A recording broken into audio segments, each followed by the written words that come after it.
मित्रों, साथियों, दोस्तों, साहित्य की हम जब भी बात करते हैं और ख़ास तौर से हिंदी साहित्य की बात करते हैं तो भारतेंदु और रामचंद्र शुक्ल और निराला,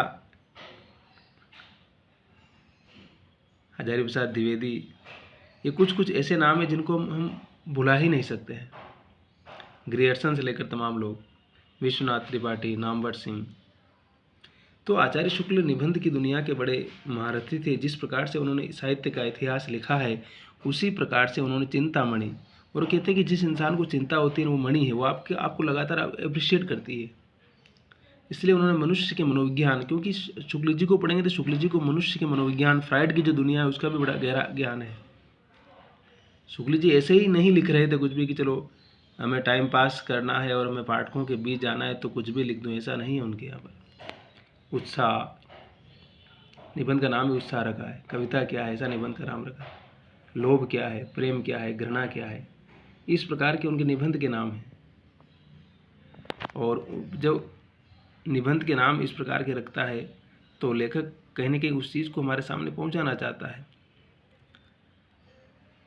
दो प्रकार के निबंध, साहित्यिक समीक्षा संबंधी निबंध या मनोवैज्ञानिक संबंधी।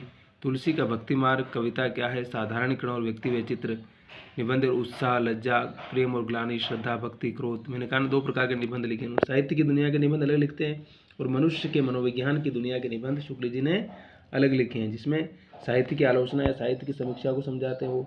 लेकिन जब मनुष्य के मनोविज्ञान की बात आती है तो उत्साह, लज्जा, ग्लानि, श्रद्धा, भक्ति, प्रेम, इस प्रकार के विषयों पर उन्होंने बहुत लिखा है और गहन विचित्रता के साथ साथ सर्वत्र बिखरे पड़े सच में।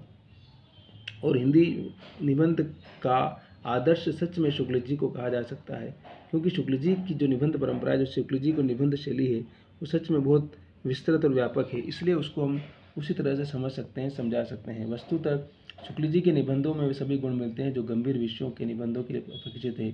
शुक्ल जी की शैली में भी निजी विशेषता मिलती है। भारतेंदु युग की सी मौलिकता उसमें है, किंतु वे उसके छिछलेपन से दूर हैं। द्विवेदी युग की भी विचारात्मकता उसमें है, किंतु वैसी शुष्कता का उसमें अभाव है।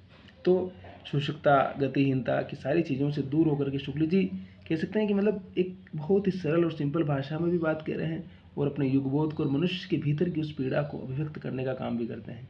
इसलिए शुक्ल जी को पढ़ना बहुत ज़रूरी है, आवश्यक है।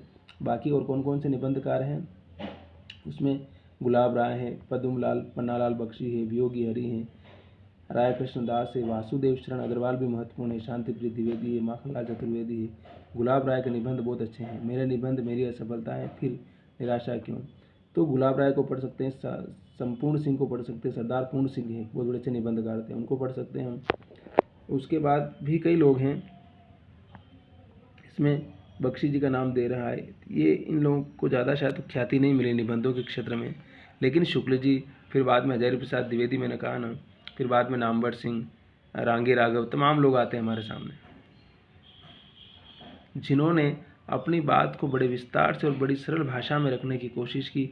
और निबंध एक ऐसी विधा है वो भी कि उसको जब हम पढ़ते हैं तो बहुत सारी चीज़ें धीरे धीरे कहते हैं ना लय के साथ खुलती चली जाती है। उनका खुलना बहुत बड़ी बात है, क्योंकि जब हम उनको समझते हैं तो बहुत सारी चीज़ें हमारे विचार से, हमारी सोच के साथ ही एक एक नया विचार लेके आती है। बाकी उसके बाद में देखिए, मैंने कहा हजारी प्रसाद द्विवेदी है, नंदुलारे वाजपेयी है, नगेंद्र है, दिनकर हैं, प्रसाद है, इलाचंद जोशी है, जैनेन्द्र कुमार माचवे हैं, प्रभाकर माचवे हैं, भागीरथ मिश्र हैं, रामविलास जी हैं, विद्यानिवास जी हैं, कुबेरनाथ राय हैं, देवेंद्र सत्यार्थी हैं, कन्हैयालाल मिश्र हैं, प्रभाकर हैं।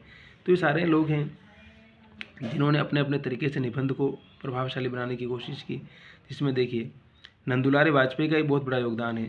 साहित्य, नया साहित्य के नाम से लिखा उन्होंने। हजारी प्रसाद द्विवेदी ने कल्पलता, अशोक के फूल, कुटज, विचार प्रवाह, विचार और वितर्क। हजारी प्रसाद द्विवेदी बहुत ही महत्वपूर्ण निबंधकार हैं, उनको ज़रूर पढ़ा जाना चाहिए, उनको ज़रूर समझा जाना चाहिए। अगर आप समझेंगे तो यकीनन मानिए कि आप हजारी प्रसाद द्विवेदी को पढ़ करके निराश नहीं होंगे। वो आपको कुछ न कुछ ऐसा चीज़ सिखा के चले जाएंगे, ऐसी ज्ञान की चीज़ें, ऐसी अनुभव की चीज़ बताएंगे कि वो आपके भीतर के संसार को उलट पलट देगा। वो सिर्फ निबंध लिखने के लिए या कुछ काम करने के लिए काम नहीं करते हैं। उनको पढ़ेंगे, चाहे उनके उपन्यास पढ़िए, चाहे उनका इतिहास की किताब पढ़िए, चाहे उनके निबंध पढ़िए या बाकी उनकी कोई भी चीज़ पढ़िए। उनके भाषण भी सुन सकते हैं, यूट्यूब पे उनके भाषण भी उपलब्ध हैं।